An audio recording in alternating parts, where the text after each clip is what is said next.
Hi friends, welcome to RS educations.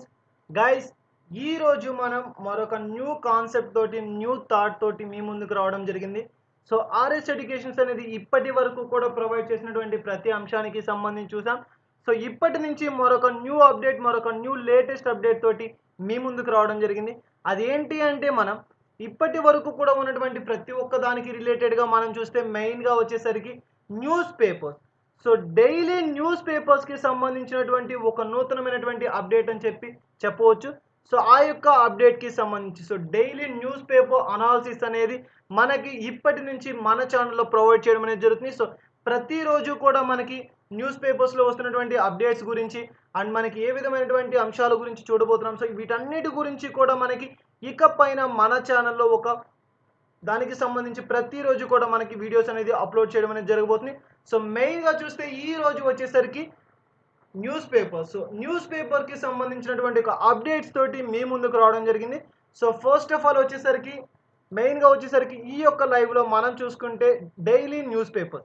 So ఈ రోజు ఉన్నటువంటి న్యూస్ పేపర్స్లో ఉన్నటువంటి అప్డేట్ గురించి అండ్ అప్డేటెడ్ అంశాల గురించి, సో ఆ యొక్క మెయిన్ హెడ్లైన్స్ గురించి, సో వీటన్నిటి గురించి కూడా డిస్కస్ చేయబోతున్నాం. సో మెయిన్గా వచ్చేసరికి ఈ రోజు మనకి న్యూస్ పేపర్స్ హెడ్లైన్స్కి సంబంధించినటువంటి అంశాలు. సో టాపిక్లోకి వచ్చేద్దాం. సో ఫస్ట్ వచ్చేసరికి ఈ రోజు మనకి యొక్క అప్డేటెడ్, సో మెయిన్గా చూస్తే news paper update 25th June 2021కి సంబంధించినటువంటి అప్డేట్స్ ఏమున్నాయి.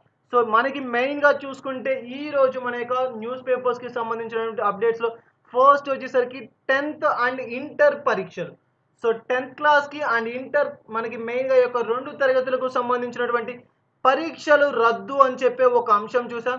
సో దానికి సంబంధించి చూస్తే ఈ రోజు మనకి 10th అండ్ ఇంటర్ పరీక్షలు రద్దు చేయబడ్డాయని చెప్పి ఈ రోజు మన యొక్క మంత్రి గారు దీన్ని వెలువరించడం అయితే జరిగింది. సో మనకి దీనికి సంబంధించి చూస్తే సుప్రీంకోర్టు ఆదేశాల మేరకు, సో సుప్రీంకోర్టు చెప్పినట్లుగా మనకి జూలై 31వ తారీఖు లోపల పరీక్షల నిర్వహణ అండ్ అదేవిధంగా దాని యొక్క ఫలితాలు విడుదల అనేది మనకి సాధ్యం కాదు కనుక, ప్రస్తుతం ఉన్నటువంటి యొక్క కరోనా పాండమిక్ సిచ్యువేషన్లో సో ఇది మనకి సాధ్యం కాదు కనుక, అందుకే విద్యార్థుల ప్రయోజనం దృష్ట్యా మనకి మెయిన్గా తీసుకుంటే రెండో ఆప్షన్ అంటే సెకండ్ ఆప్షన్గా ఉన్నటువంటి పరీక్షల రద్దు నిర్ణయాన్ని తీసుకోవడం అనేది జరిగింది అని చెప్పి ఈ రోజు మన యొక్క విద్యాశాఖ మంత్రి గారు ఆదిమూలపు సురేష్ గారు దీన్ని వెలువరించడం అయితే జరిగింది అని చెప్పవచ్చు. సో మార్కుల నిర్ణయానికి హై పవర్ కమిటీ నియామకం చాలా ఇంపార్టెంట్. సో మెయిన్గా తీసుకుంటే మార్కులకు సంబంధించి ఈ యొక్క నియామకానికి సంబంధించి ఎటువంటి డిసిషన్స్ అయినా, ముఖ్యంగా తీసుకుంటే ఈ యొక్క మార్క్స్కి సంబంధించి ఏ విధంగా మనకి మార్క్స్ అనేది ఇవ్వడం జరుగుతుంది అండ్ ఎటువంటి అంశాలను బేస్ చేసుకొని మార్క్స్ అనేది అలోకేట్ చేస్తారు. సో మెయిన్గా తీసుకుంటే ఈ యొక్క అంశాలకు సంబంధించి మనకి ఈ యొక్క ఆర్టికల్లో మనకి ఇవ్వడం అయితే జరిగింది. సో మెయిన్గా తీసుకుంటే 10th అండ్ ఇంటర్ పరీక్షల రద్దు అనే ఈ యొక్క అంశం. సో దీనికి సంబంధించి చూస్తే సాక్షి న్యూస్ పేపర్స్లో మనకి దీనికి సంబంధించి కూడా ఇవ్వడం అయితే జరిగింది. మెయిన్గా తీసుకుంటే సుప్రీంకోర్టు నిర్దేశించినటువంటి జూలై 31లోగా 10th అండ్ ఇంటర్ పరీక్షల నిర్వహణ అనేది ఫలితాల వెల్లడి సాధ్యం కాదు. సో ప్రస్తుతం ఉన్నటువంటి ఈ యొక్క కరోనా కాలంలో మనకి ఈ యొక్క అంశం అనేది సాధ్యపడదు కనుక, సో మనకి మెయిన్గా తీసుకుంటే పరీక్షలను రద్దు చేస్తున్నాం, అందువలన పరీక్షలను రద్దు చేస్తున్నామని సో మన రాష్ట్ర మెయిన్గా విద్యాశాఖ మంత్రి గారు, సో మన యొక్క రాష్ట్ర మంత్రి గారు అయినటువంటి విద్యాశాఖ మంత్రి గారు అయినటువంటి ఆదిమూలపు సురేష్ గారు మనకి దీన్ని వెలువరించడం అయితే జరిగింది. సో మెయిన్గా తీసుకుంటే దీన్ని ఎప్పుడు మనకి వెలువరించారంటే విజయవాడలో గురువారం ఆయన మీడియా సమావేశంలో మాట్లాడుతూ పరీక్షలపై ప్రభుత్వ నిర్ణయాన్ని ప్రకటించారు. 10 రోజుల్లో మార్కుల ఎవాల్యుయేషన్ స్కీమ్ను కూడా రూపొందించి జూలై 31లోగా ఫలితాలు ప్రకటించేలా గురువారం సుప్రీంకోర్టు ప్రకటించినటువంటి ఆ యొక్క టైం నిర్వహణ, సో ఆ టైం ప్రకారంగా మనకి ప్రతిదీ కూడా సాధ్యం అవ్వాలి అని చెప్పే ఒక అంశం మేరకు సో ఫలితాల విడుదల సాధ్యం కాదు కనుక అన్ని రాష్ట్రాలకు కామన్గా ఇదే టైంలో షెడ్యూల్ అనేది ఉంది. సో పైగా జూలై 31 తరువాత ఉన్నత విద్యా ప్రవేశాల ప్రక్రియ అనేది కూడా మనకి ప్రారంభం కానుంది కాబట్టి, సో ఈ విధంగా తీసుకుంటే యూజీసీని కూడా న్యాయస్థానం ఆదేశించింది. ఈ తరుణంలో మనకి ఇతర రాష్ట్రాల్లోని విద్యా సంస్థలు అండ్ జాతీయ విద్యా సంస్థలు అండ్ మెయిన్గా తీసుకుంటే ప్రవేశాలకు సంబంధించి, సో ఈ విధంగా తీసుకుంటే మనకి ఏం చెప్తున్నారంటే సో ఉన్నతమైనటువంటి నెక్స్ట్ చదువులకు సంబంధించి సో ఇంటర్ నుంచి నెక్స్ట్ వెళ్ళే వారికి కూడా ఈ ఎగ్జామ్స్ అనేది కండక్ట్ చేయబడిన తర్వాత మరలా ఆ యొక్క ఎగ్జామ్స్ అనేది కండక్ట్ చేయాలి. With in the span of టైంలోని ఇవన్నీ కూడా మనకి కండక్ట్ చేయాలి కాబట్టి సో అది మనకి అంత త్వరితగతిన మనకి పాసిబుల్ అవ్వదు అని చెప్పే ఒక అంశం ఆధారంగా బేస్ చేసుకొని సో మెయిన్గా తీసుకుంటే మనకి వీరు ఈ రోజు యొక్క అంశాన్ని వెలువరించడం అయితే జరిగింది. సో చాలా ఇంపార్టెంట్ మనకి యొక్క 10th పరీక్షల రద్దు. సో ఈ యొక్క హెడ్లైన్ సంబంధించి చూస్తే మనకి మెయిన్గా తీస్తే ఈ విధమైనటువంటి అంశంతో ఈ రోజు మనకి వెలువరించడం అయితే జరిగింది. So 10th class and inter పరీక్షలు అనేది రద్దు చేస్తున్నామని చెప్పి ఈ రోజు మన యొక్క మంత్రి గారు అయినటువంటి ఆదిమూలపు సురేష్ గారు దీన్ని వెలువరించడం అయితే జరిగింది. సో మెయిన్గా తీసుకుంటే ఫస్ట్ హెడ్లైన్ వచ్చేసరికి 10th అండ్ ఇంటర్ సో ఈ యొక్క 2 తరగతులకు సంబంధించినటువంటి పరీక్షలు అనేది రద్దు చేయబడ్డాయి అని చెప్పి వీరు ఈ రోజు మనకి వెలువరిస్తూ చూడడం జరిగింది. సో మెయిన్గా చూస్తే ప్రతి ఒక్క అంశానికి సంబంధించి గమనించండి. మెయిన్గా మనకి యొక్క 10th క్లాస్ అండ్ ఇంటర్ పరీక్షలు అనేది రద్దు చేయబడ్డాయి. సో ఇది మనకి ఈ రోజు మన యొక్క 10th క్లాస్ అండ్ ఇంటర్ పరీక్షలకు రద్దుకు సంబంధించి విద్యార్థులు ఎదురు చూస్తున్నటువంటి ఒక కీలకమైనటువంటి నిర్ణయానికి సంబంధించినటువంటి అంశం. సో మెయిన్గా తీసుకుంటే విద్యార్థుల భవిష్యత్ అండ్ దృష్ట్యా పరీక్షలు నిర్వహించడానికే ముందు నుంచి కూడా ప్రయత్నిస్తున్నాం. కాకుంటే మనకి ఇదే మా యొక్క మొదటి ప్రాధాన్యం. సో మెయిన్గా తీసుకుంటే ఈ విషయంలో ప్రభుత్వంలో ఎలాంటి సందిగ్ధత లేదు. కానీ సుప్రీంకోర్టు పేర్కొన్న టైం షెడ్యూల్లో పరీక్షలు అండ్ అదేవిధంగా ఫలితాలు ప్రకటన అనేది మనకి సాధ్యం కాదు కనుక సో ఈ యొక్క నిర్ణయాన్ని తీసుకున్నట్లుగా సో ఈ యొక్క పరీక్షల ఫలితాలను అండ్ మెయిన్గా యొక్క 10th అండ్ ఇంటర్ పరీక్షలను రద్దు చేస్తున్నామని చెప్పి వీరు అనగా మనకి యొక్క మంత్రి గారు అటువంటి విద్యాశాఖ మంత్రి గారు ఆదిమూలపు సురేష్ గారు నిన్నటి రోజున వెలువరించారు. అండ్ మెయిన్గా తీసుకుంటే మరొక ఇంపార్టెంట్ థింగ్ సో ఈ యొక్క పరీక్షా ఫలితాలకు సంబంధించి ఒక హై పవర్ కమిటీని కూడా ఏర్పాటు చేయనున్నారు. ఎందుకోసము అంటే మనకి మెయిన్గా తీసుకుంటే ఈ యొక్క పరీక్షా ఫలితాలకు సంబంధించి రిజల్ట్స్ని విడుదల చేయడం కోసం అని చెప్పి చెప్పొచ్చు. సో ఇది మనకి ఈ రోజు మన యొక్క న్యూస్లో ఉన్నటువంటి ఫస్ట్ మనకి యొక్క హెడ్లైన్కి సంబంధించి. అండ్ మెయిన్గా తీసుకుంటే మనకి నెక్స్ట్ వచ్చేసరికి మరొక అంశం ఆరోగ్యశ్రీ. సో ఆరోగ్యశ్రీలో మనకి 13.74 సో 13.74 లక్షల మందికి ఉచిత వైద్యం. చాలా ఇంపార్టెంట్ టాపిక్. సో మెయిన్గా తీసుకుంటే మనకి ఆరోగ్యశ్రీకి సంబంధించి కూడా ఒక అప్డేట్ అనేది మనకి ఈ రోజు వెలువరించడం అయితే జరిగింది. సో ఇప్పటి వరకు కూడా ఉన్నటువంటి అంశాల ఆధారంగా తీసుకుంటే ఆరోగ్యశ్రీలో మనకి 13.74 లక్షల మందికి ఉచితంగా వైద్యం అందించేటువంటి అంశాలను ఈ రోజు మనకి యాడ్ చేయడం అనేది జరిగింది. సో చాలా ఇంపార్టెంట్ మనకి మెయిన్గా తీసుకుంటే ఈ యొక్క ఆరోగ్యశ్రీకి సంబంధించి మనకి మెయిన్గా ఆ యొక్క 13.74 లక్షల మందికి ఉచిత వైద్యాన్ని అందజేయబోతున్నాము అని చెప్పి సో ఈ యొక్క అంశాన్ని వెలువరించారు. 2 ఏళ్లలో మనకి 34 మనకి మెయిన్గా తీసుకుంటే 3,400 కోట్ల వ్యయం అండ్ మెయిన్గా తీసుకుంటే నీరు గార్చినటువంటి యొక్క అంశాలని చెప్పి చూశారు. సో మెయిన్గా తీసుకుంటే 2 ఏళ్లలో వైఎస్ఆర్ ఆరోగ్యశ్రీ ద్వారా వర్గాల వారీగా ఉచిత వైద్య చికిత్సను పొందినటువంటి వారు అని చెప్పి సో మనకి ఈ యొక్క అంశాన్ని కూడా వెలువరించారు. వైఎస్ఆర్ ఆరోగ్యశ్రీ కింద 2 ఏళ్లలో ఏకంగా మనకి 13.74 లక్షల మంది పేదలు సామాన్యులకు ఉచిత వైద్య చికిత్సలు అందాయి. అండ్ రాష్ట్ర చరిత్రలో ఎన్నడూ లేని విధంగా ఈ ఏడాది మనకి మెయిన్గా తీసుకుంటే మే 31వ తేదీ వరకు కూడా ఇంత పెద్ద సంఖ్యలో ఉచిత వైద్య చికిత్సలు అందించడం అనేది తొలిసారి. చాలా ఇంపార్టెంట్.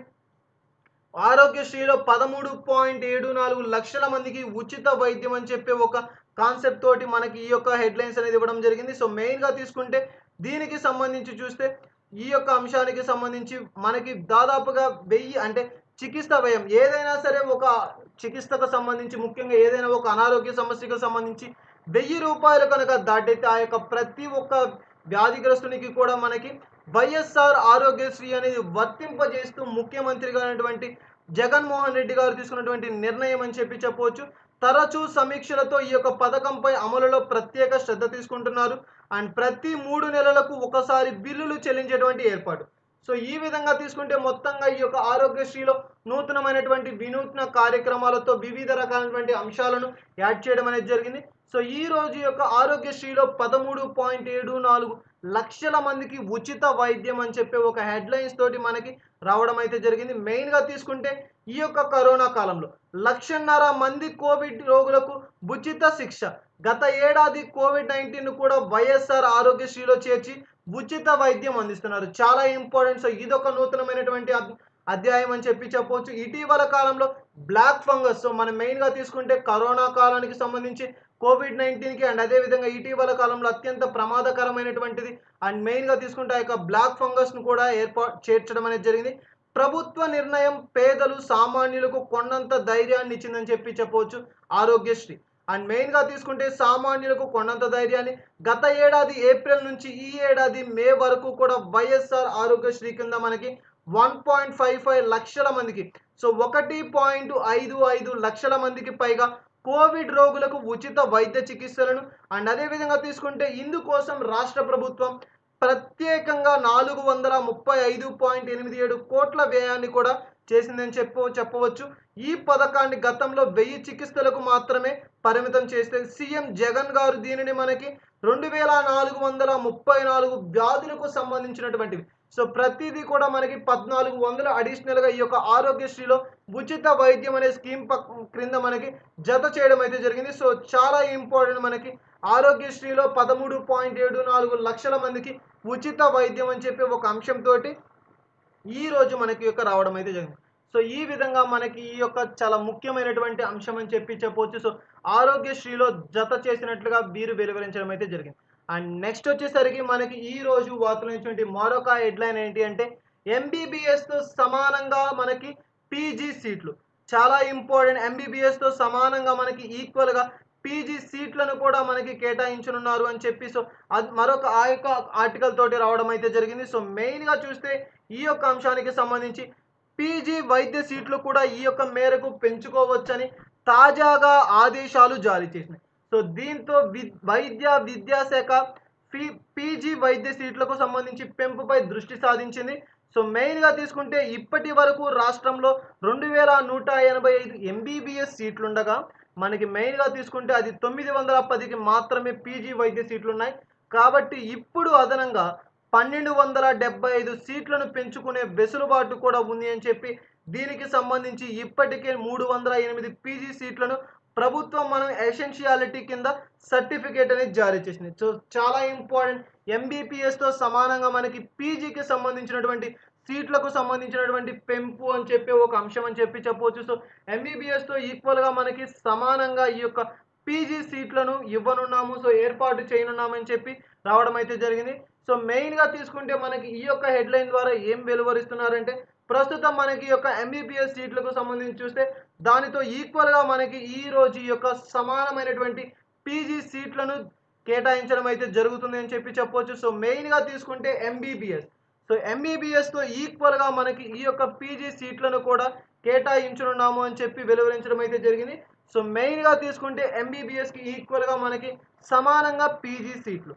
సో దీనికి సంబంధించి చూస్తే మనకి ఏ రాష్ట్రాలు అంటే ఏ జిల్లాల వైజ్గా తీసుకుంటే ముఖ్యంగా తీసుకుంటే జిఎంసి శ్రీకాకుళం 150, ఇప్పుడు మనకి పీజీ వైద్య సీట్లు అనేది మనకి 23 బిఫోర్ అయితే ఇప్పుడు 127 అండ్ అదేవిధంగా విశాఖపట్నం 250 205 అండ్ అదేవిధంగా కాకినాడ 250 117 అండ్ అదేవిధంగా విజయవాడ 175 86 అండ్ గుంటూరుకి సంబంధించి 250 అండ్ 151, ఒంగోలు 120 108, నెల్లూరు 175 175, తిరుపతి 242 121, కర్నూలు 252 111 అండ్ అనంతపురం 150 అయితే 93.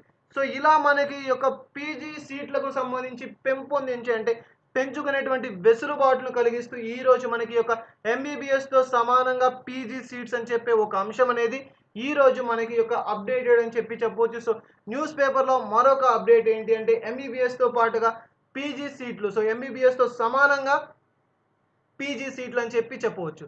సో ఇది మనకి అండ్ నెక్స్ట్ మరొక అంశం ఏది అంటే కరోనాపై పోరాటంలో కొత్త సవాల్. సో చాలా ఇంపార్టెంట్, మనకి ప్రస్తుతం ఉన్నటువంటి యొక్క కరోనాకి సంబంధించి టీకా ఫేక్ అని చెప్పి ఒక అంశంతో రావడం జరిగింది. సో కరోనాపై పోరాటంలో ఒక కొత్త సవాల్ అని చెప్పి ఒక అంశం, ఇది కూడా ఒక రకమైనటువంటి వైరస్సే. సో మెయిన్గా తీసుకుంటే ఊడలు విప్పిన అవినీతి వైరస్, అక్రమంగా డబ్బు సంపాదనకు ప్రజల ప్రాణాలతో చెలగాటం అనేటువంటి స్వార్థం. సో కరోనాపై పోరాటంలో అవినీతి అడగడుగున సవాలు విసురుతోంది. సో మాస్కులు నకిలీ అండ్ మెయిన్గా తీసుకుంటే ఇటీవల కాలంలో కూడా వ్యాక్సినేషన్ అనేది ప్రభుత్వం నుంచి మనకు ఎంతో ఆసరా సహాయం అని చెప్పవచ్చు. సో కానీ మధ్యలో ఉన్నటువంటి యొక్క మధ్యవర్తులు అని చెప్పి ఎవరైతే ఉంటారో సో కొంత మనకి దోపిడీ అనేది జరుగుతుంది. సో అటువంటి అంశాలపై కరోనాపై పోరాటంలో కొత్త సవాల్. ప్రస్తుతం మనకి దేశాలు కూడా ఈ యొక్క వ్యాధికి సంబంధించి అతలాకుతలం అవుతున్నటువంటి సమయం మనకి ఇదొక సిట్యుయేషన్ అని చెప్పి చెప్పొచ్చు. సో దీనిని కూడా అక్రమంగా అంటే ముఖ్యంగా తీసుకుంటే ఈ యొక్క కరోనాకి సంబంధించి ప్రతి ఒక్కరు కూడా ఏకమవ్వాలి. సో ప్రభుత్వాలు కావచ్చు, ప్రజలు కావచ్చు, ప్రతి ఒక్కరు కూడా ఏకమై దీన్ని పారద్రోలాలి అని చెప్పేదే మనకి ఈ యొక్క యూనిటీగా మనం కనుక ఉంటే, ఐకమత్యంతో మనము కనుక ముందడుగు వేస్తే ఈ యొక్క కరోనా వ్యాధిని పారద్రోలవచ్చు అని చెప్పి మనకి నిపుణులు ఎంతగానో వివరిస్తున్నప్పటికీ కూడా ప్రస్తుతం మనకి కొంతమంది వల్ల అంటే కొన్ని కారణాల వల్ల అందరూ కాకపోవచ్చు కానీ కొందరి వల్ల మనకి ఈ యొక్క అనవసరంగా ఈ యొక్క అవినీతి వైరస్ అని చెప్పి సో ఒక అంశంతోటి ఈ రోజు రావడం జరిగింది. సో మెయిన్‌గా తీసుకుంటే అవినీతి అడుగడుగునా సవాలు విసురుతుంది. మాస్కులు నకిలీ అండ్ పీసీయూ కిట్లు నకిలీ అండ్ శానిటైజర్స్ నకిలీ అండ్ మెయిన్‌గా తీసుకుంటే డెవిడెసివిర్స్ అండ్ అదే విధంగా బ్లాక్ ఫంగస్ ఇంజెక్షన్‌లు కూడా నకిలీ. ఇప్పుడు ఈ యొక్క నకిలీకి సంబంధించి తాజాగా వ్యాక్సిన్ అనేది కూడా చేరింది. సో చాలా ఇంపార్టెంట్ మనకి మెయిన్‌గా తీసుకుంటే ఈ యొక్క అంశాలకు సంబంధించి తాజాగా న్యూస్ అప్డేట్ ఏంటి అంటే ఈ యొక్క వ్యాక్సినేషన్‌లో కూడా నకిలీ. సో ప్రజల ప్రాణాలతో చెలగాటాలు అని చెప్పి చెప్పవచ్చు. సో కరోనాపై పోరాటానికి మనం ప్రతి ఒక్కరు కూడా ముందంజలో ఉంటే ఇదొక కొత్త సవాలుగా నిలిచింది. సో టీకాలకు సంబంధించి కూడా ఇటువంటివి రావడం వల్ల సో వ్యాక్సినేషన్‌లకు సంబంధించి ఇలాంటివి రావడం వల్ల ప్రతి ఒక్కరిలో కూడా మనకి ఇటువంటి కొత్తగా మనం సవాలనేది ఎదుర్కోవాల్సినటువంటి ఒక సిట్యుయేషన్‌ని కలిగించడం అయితే జరిగింది. సో ఇది మనకి యొక్క కరోనాపై పోరాటంలో కొత్త సవాలని చెప్పే ఒక ముఖ్యమైనటువంటి అంశం. సో ఇది మనకి ఈ రోజు యొక్క హెడ్‌లైన్‌కి సంబంధించి కూడా చూడవచ్చు. అండ్ మెయిన్‌గా తీసుకుంటే ఈ యొక్క కరోనాకి సంబంధించి మెయిన్ థింగ్ వచ్చేసరికి వ్యాక్సినేషన్. సో ప్రతి ఒక్కరు కూడా వ్యాక్సినేషన్ అనేది వేయించుకోండి. ఎందుకు అంటే మనకి ఈ ఒక వ్యాక్సినేషన్ ద్వారా మాత్రమే మన యొక్క వ్యాధి నిరోధక శక్తి ద్వారా మాత్రమే ఈ యొక్క కరోనా వ్యాధిని మనం జయించగలం. సో ప్రతి ఒక్కరు కూడా గవర్నమెంట్ ఆదేశాల మేరకు అందరూ కూడా ఈ యొక్క వ్యాక్సినేషన్ వేయించుకోండి. అది మన యొక్క ప్రతి ఒక్కరి జీవితానికి అంటే మనకి కావచ్చు, మన కుటుంబాలకి కావచ్చు, మన భారతదేశానికి సో మన దేశానికి కూడా మనం మేలు చేసిన వాళ్ళం అవుతాం. సో చాలా ఇంపార్టెంట్. ప్రతి ఒక్కరు కూడా వ్యాక్సినేషన్ అనేది వేయించుకొని స్టే సేఫ్. సో ఇది మనకి ఈ యొక్క కరోనాపై పోరాటంలో కొత్త సవాలని చెప్పి ఒక అంశంతోటి ఈ రోజు రావడం అయితే జరిగింది. సో మెయిన్‌గా తీసుకుంటే మరొక ఇంపార్టెంట్ థింగ్ ఏంటి అంటే ఈ రోజు సో మెయిన్‌గా చూడండి దిశ యాప్. సో దిశ యాప్‌తో సత్ఫలితాలు అని చెప్పి ఒక అంశం మరొకసారి మనకి వార్తలో నిలిచింది. సో చాలా ఇంపార్టెంట్ మనకి ఈ రోజు న్యూస్ పేపర్ అప్డేట్‌లో కూడా మరొక ఇంపార్టెంట్ థింగ్ ఏంటి అంటే దిశ యాప్. సో దిశ యాప్ సో ప్రతి ఒక్కరికి కూడా తెలిసే ఉంటుంది దిశ యాప్ గురించి. సో ఈ యొక్క దిశ యాప్‌కి సంబంధించినటువంటి ఎన్నో అంశాలను కూడా మనం ఇటీవల కాలంలో చూసాం. సో దిశ కేస్‌కి సంబంధించి ఎన్నో వినూత్నమైనటువంటి కార్యక్రమం అండ్ ముఖ్యంగా తీసుకుంటే ఎన్నో విషయాల గురించి చూడడం అయితే జరిగింది. సో మెయిన్‌గా తీసుకుంటే ఈ రోజు మనకి యొక్క దిశ యాప్‌కి సంబంధించి ఒక కొత్తకమైనటువంటి ఒక అప్డేట్ అనేది రావడం జరిగింది. సో లైంగిక దాడి నిందితుడు బందరు వాసిగా గుర్తింపు అని చెప్పి సో చాలా ఇంపార్టెంట్ మనకి మెయిన్‌గా తీసుకుంటే ఈ యొక్క దేనికి సంబంధించి మనకి యొక్క దిశ యాప్‌కి సంబంధించి సత్ఫలితాలు అని చెప్పే ఒక యాప్. ఏంటి అంటే మహిళల రక్షణ కోసం. సో ప్రతి ఒక్క మహిళ రక్షణ మన బాధ్యత. సో ప్రతి ఒక్కరు అది గుర్తుపెట్టుకోండి. సో మహిళల రక్షణ కోసం ప్రభుత్వం ప్రవేశపెట్టినటువంటి దిశ యాప్ సత్ఫలితాలను ఇస్తుంది అని చెప్పి జాయింట్ కలెక్టర్ గారైనటువంటి ఎల్. శివశంకర్ గారు ఈ రోజు మనకి పేర్కొనడం జరిగింది. సో గురువారం పడమటి రైతు బజారు సమీపంలో 45వ సచివాలయాన్ని ఆయన సందర్శించారు. సో ప్రతి సచివాలయంలో ఇంటింటికి వెళ్లి మహిళల సెల్ ఫోన్లలో దిశ యాప్‌ని డౌన్‌లోడ్ చేసేలా చూడాలని సో ఆదేశాలను జారీ చేశారు. సో చాలా ఇంపార్టెంట్. ఈ యొక్క సచివాలయాల్లో మహిళా సంరక్షణ కార్యదర్శులు బాధ్యతలు వివరించారు. యాప్‌పై వాలంటీర్లు, మహిళా పోలీసులకు అవగాహన అవసరమని చెప్పి వెలువరించారు. అండ్ అదే విధంగా తీసుకుంటే ఈ యొక్క స్మార్ట్ ఫోన్స్ అంటే మెయిన్‌గా తీసుకుంటే ఎవరి దగ్గరైతే ఈ యొక్క స్మార్ట్ ఫోన్స్ అనేది ఉంటాయో సో మెయిన్‌గా ఈ యొక్క స్మార్ట్ ఫోన్‌లకి సంబంధించి దిశ యాప్‌ను డౌన్‌లోడ్ చేసుకొని ఆపద సమయంలో మనకి మెయిన్‌గా తీసుకుంటే చాలా ఇంపార్టెంట్ ఈ యొక్క యాప్ అనేది. సో ఆపద సమయం ఏదైనా సరే మనకి ఒక క్రూషియల్ సిట్యుయేషన్ అనేది వచ్చినా సరే రాబోతుంది అనే ఒక చిన్న అనుమానం అనేది ఏ ఒక్క మహిళకు కలిగినా సరే ఆ యొక్క యాప్‌లో మనకి ఒక బటన్ అనేది ఉంటుంది. సో దాన్ని ప్రెస్ చేస్తే నిమిషాల్లోనే చుట్టూ ఉన్నటువంటి ఆ యొక్క దగ్గరలో ఉన్నటువంటి పోలీస్ శాఖ వారికి ఆ యొక్క అంశం అనేది చెప్తుంది. సో ఘటనా స్థలానికి వారు వెంటనే చేరుకుంటారు. సో ఈ విధంగా ఇటువంటి అంశాలనేది ఇకపైన జరగకుండా తగిన చర్యలను తీసుకోవచ్చు. And one more important thing ఇంటర్నెట్‌తో సందర్భం లేదు. సో ఇంటర్నెట్‌తో ప్రమేయమే లేదు ఈ యొక్క యాప్ యూజ్ చేయడం కోసం. ఈ యొక్క దిశ యాప్‌లో మరొక నూతనమైనటువంటిది ఏంటి అంటే ఇంటర్నెట్ అనేది లేకపోయినా సరే ఈ యొక్క యాప్ అనేది పనిచేస్తుంది. ఇందులో సమీపంలోని సురక్షిత ప్రదేశాలకు మనకి మెయిన్‌గా ఆ యొక్క వివరాలనేది వారి యొక్క బాధితులు ఉన్న ప్రదేశం నుంచి సమీపంలో ఉన్నటువంటి పోలీస్ స్టేషన్లకు సురక్షిత ప్రాంతానికి తరలించే విధంగా ఈ యొక్క యాప్ అనేది ప్రతి మహిళకు కూడా ఉపయోగపడుతుంది. సో ఎవరైతే ఉన్నారో ప్రతి మహిళలు కూడా సో దీన్ని యాప్‌ని అనేది ఇన్‌స్టాల్ చేసుకోండి. ముఖ్యంగా తీసుకుంటే ఈ యాప్ వలన సో మనల్ని మనం ప్రొటెక్ట్ చేసుకునేటువంటి ఒక అవకాశం. సో ఎవరు కూడా ఈ యొక్క నిర్లక్ష్యం అనేది వహించకూడదు. సో దిశ యాప్ సో ప్రతి ఒక్క మహిళ కూడా ఈ యొక్క యాప్‌ని ఇన్‌స్టాల్ చేసుకోండి. సో మనకి దీనివల్ల ఉన్నటువంటి ఉపయోగం ఏంటి అంటే సో ఏదైనా సరే ఒక ప్రమాదవశాత్తు ఏదైనా ఒక చిన్న ఒక పరిస్థితి అనేది మనకి ఎదురైనప్పుడు అటువంటి సమయాల్లో ముఖ్యంగా తీసుకుంటే ఈ యొక్క యాప్ ద్వారా మనకి ఏ విధమైనటువంటి ప్రమాదం అనేటువంటి ఒక సూచన మనకి కనిపించినా సరే ఆ యొక్క సూచన ద్వారా సో మనం ఈ యొక్క యాప్‌ని కనుక ప్రెస్ చేస్తే దీని ద్వారా మన చుట్టుపక్కల సో మనకి నియరర్ ప్లేసెస్‌లో ఉన్నటువంటి పోలీస్ శాఖ వారు సో రక్షణ వ్యవస్థ అని చెప్పి చెప్తాం. సో రక్షణ వ్యవస్థ ఉన్నటువంటి పోలీస్ శాఖ వారు ఎవరైతే ఉంటారో సో వారి యొద్దకు ఈ యొక్క యాప్‌కు సంబంధించినటువంటి మీ యొక్క ప్రెస్‌ని అంటే మీ యొక్క బటన్ అనేది ప్రెస్ చేసిన వెంటనే so within A span of టైమ్‌లోనే వారికి అప్డేట్ అనేది వెళ్ళిపోతుంది. సో ఈ యొక్క చుట్టుపక్కల ఉన్నటువంటి ఎవరైతే ప్రమాదవశాత్తు ఉన్నారని చెప్పి వెళ్ళడం జరుగుతుంది. సో వెంటనే వారు మీ యొద్దకు చేరుకోవడం అనేది జరుగుతుంది. సో చాలా ఇంపార్టెంట్ ప్రతి ఒక్క మహిళకు కూడా ఈ యొక్క యాప్ అనేది ఇంపార్టెంట్. సో ప్రతి ఒక్కరు కూడా ఇన్‌స్టాల్ చేసుకోండండి. సో దిశ యాప్‌తో ఉన్నటువంటి సత్ఫలితాలు మనకి మెయిన్‌గా తీసుకుంటే వితౌట్ ఇంటర్నెట్ సో ఇంటర్నెట్ అనేటటువంటి ప్రమేయం అనేది లేకుండా ఇంటర్నెట్‌తో ఎటువంటి ఒక ఉపయోగం అంటే మెయిన్‌గా తీసుకుంటే ఇంటర్నెట్ అవసరమే లేకుండా పనిచేసేటువంటి ఒక యాపే మనకి యొక్క దిశ యాప్ అని చెప్పి చెప్పొచ్చు. సో దీనిలో ఉన్నటువంటి సత్ఫలితాలను చూసుకుంటే ఎవరైతే మనకి ఈ యొక్క ఉంటారో సో ఇక మనకి ప్రయాణం చేస్తూ ఉండవచ్చు. లేదంటే ఒక సిట్యుయేషన్‌లో వాళ్ళు వెళ్తూ ఉండవచ్చు. సో ఇటువంటి సమయాల్లో చుట్టూ ఎవరు లేని సమయంలో కూడా మనకి ఈ యొక్క యాప్ అనేది మన వెన్నంటి ఉంటే మనకి ఒక సంరక్షణ అని చెప్పి చెప్పవచ్చు. సో ఈ యొక్క యాప్‌ని ప్రతి ఒక్కరు ఇన్‌స్టాల్ చేసుకోండి. దీనిలో కనుక యాప్‌లో మనకి ఒక బటన్ అనేది ప్రెస్ చేస్తే మన చుట్టూ ఉన్నటువంటి మన యొక్క సరౌండింగ్‌లో ఏ యొక్క పోలీస్ స్టేషన్ అయితే దగ్గరలో ఉంటుందో, ఏ యొక్క రక్షణ భద్రతా వ్యవస్థ అయితే దగ్గరలో ఉంటుందో ఆ నియరెస్ట్ ప్లేస్‌కి ఆటోమేటిక్‌గా మనం చేసినటువంటి ప్లేస్ అనేది వెళ్ళిపోవడం జరుగుతుంది. సో వారు మీ యొద్దకి రావడం అనేది జరుగుతుంది. సో వారు మరలా సేఫ్‌గా మీ యొక్క హోమ్స్‌కి కావచ్చు, సో మీ యొక్క ప్రాంతాలకు మిమ్మల్ని తరలించేటువంటి అవకాశం అనేది ఉంటుంది. సో ప్రతి ఒక్కరు కూడా ఈ యొక్క యాప్‌ని ఇన్‌స్టాల్ చేసుకోండి. సో ఇది మనకి మెయిన్ ఇంపార్టెంట్ థింగ్ అయినటువంటి దిశ యాప్‌కి సంబంధించినటువంటి ఒక సత్ఫలితాలు దిశ యాప్‌తో సత్ఫలితాలు అని చెప్పి ఒక హెడ్‌లైన్స్ తోటి ఈరోజు మనకి ఒక న్యూస్ అనేది రావడం జరుగుతుంది. సో చాలా ఇంపార్టెంట్ థింగ్ అని చెప్పి చెప్పొచ్చు. సో దిశ యాప్‌కి సంబంధించినటువంటి ఒక ముఖ్యమైనటువంటి అంశం అని చెప్పి చెప్తాం. సో ఈ యొక్క యాప్‌తో మనకి ఈరోజు ఈ యొక్క అంశం అనేది వార్తల్లో నిలవడం అయితే జరిగింది. సో మనకి ఇది ఇంపార్టెంట్. అండ్ నెక్స్ట్ వచ్చేసరికి మనకి మరొక హెడ్‌లైన్స్ చూస్తే మనకి ఈరోజు జూలై 12 నుంచి ఇంజినీరింగ్ పరీక్షలు. సో జూలై 12వ తారీఖు నుంచి మనకి ఇంజినీరింగ్ పరీక్షలు అనేది నిర్వహించనున్నాము అని చెప్పి ఈరోజు మనకి వెలువరించడం అయితే జరిగింది. సో చాలా ఇంపార్టెంట్. జూలై 12వ తారీఖు నుంచి మనకి ఇక మెయిన్‌గా తీసుకుంటే కృష్ణా యూనివర్సిటీ పరిధి. సో కృష్ణా యూనివర్సిటీ పరిధిలోని జిల్లాల గల ఇంజినీరింగ్ కాలేజీల్లో బీటెక్ మొదటి సెమిస్టర్ పరీక్షలు అనేది మనకి జూలై 12 నుంచి నిర్వహించినట్లుగా controller of the examiner doctor D. Ramasekhar Reddy garu తెలిపారు. సో పరీక్షలు ప్రతిరోజు కూడా మనకి ఉదయం 10 గంటల నుంచి మధ్యాహ్నం 1 గంట వరకు కూడా ఉంటాయన్నారు. సో ఇందుకు సంబంధించి పరీక్షలకు టైం టేబుల్ నిర్వహించేటువంటి వెబ్‌సైట్‌లో సో వీటిని పర్యవేక్షించాలని చెప్పారు. అండ్ మెయిన్‌గా తీసుకుంటే ఈ యొక్క ఎగ్జామ్స్ అనేది కోవిడ్ నిబంధనలకు అనుగుణంగా పరీక్షల నిర్వహణ. సో కోవిడ్ నిబంధనలకు అనుగుణంగా పరీక్షలు నిర్వహించే విధంగా కాలేజీల ప్రిన్సిపల్స్‌కు తగిన ఏర్పాట్లు చేయాలి అని చెప్పి ఆదేశించారు. అండ్ అదే విధంగా తీసుకుంటే BED, BCED, DPED and B pharmacy, M pharmacy మనకి మెయిన్‌గా తీసుకుంటే ఎల్ఎల్బీ కోర్సులు ఒకటి. సో ఇది మనకి 5వ సెమిస్టర్ పరీక్షలు షెడ్యూల్ కూడా జారీ చేయనున్నామని చెప్పి సో విద్యార్థులు మనకి మెయిన్‌గా వర్సిటీ వెబ్‌సైట్‌లో చూడవచ్చు.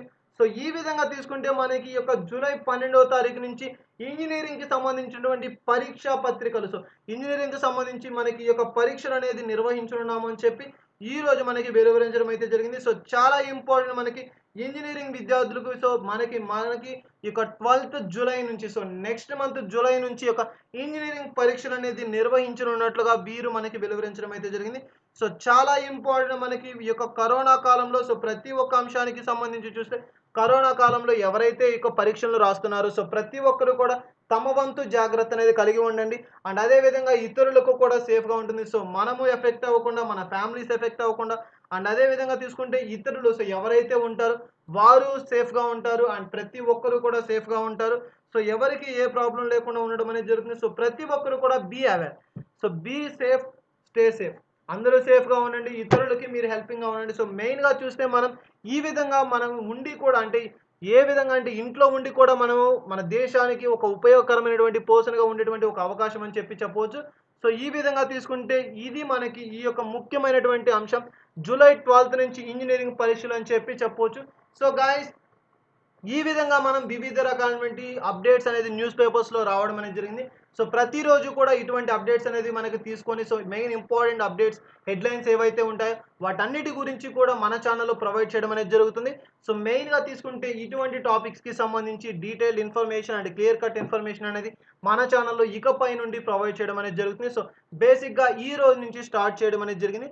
సో మెయిన్గా తీసుకుంటే ఇది మనకి ఈ రోజు 25th జూన్ 2021కు సంబంధించినటువంటి news paper updates. So news paper అప్డేట్స్కి తీసుకుంటే ఇది మనకి మెయిన్ ఇంపార్టెంట్ థింగ్ అండి. సో న్యూస్ పేపర్స్ అప్డేట్లో మనకి ఇక జూలై 12 ఇంజనీరింగ్ పరీక్షలకు సంబంధించి ఇది ఒక లాస్ట్ పరీక్షలకు సంబంధించి చూసాం. సో ఇది మనకి ఈ యొక్క జూన్ 25 2021కు సంబంధించినటువంటి అప్డేట్స్.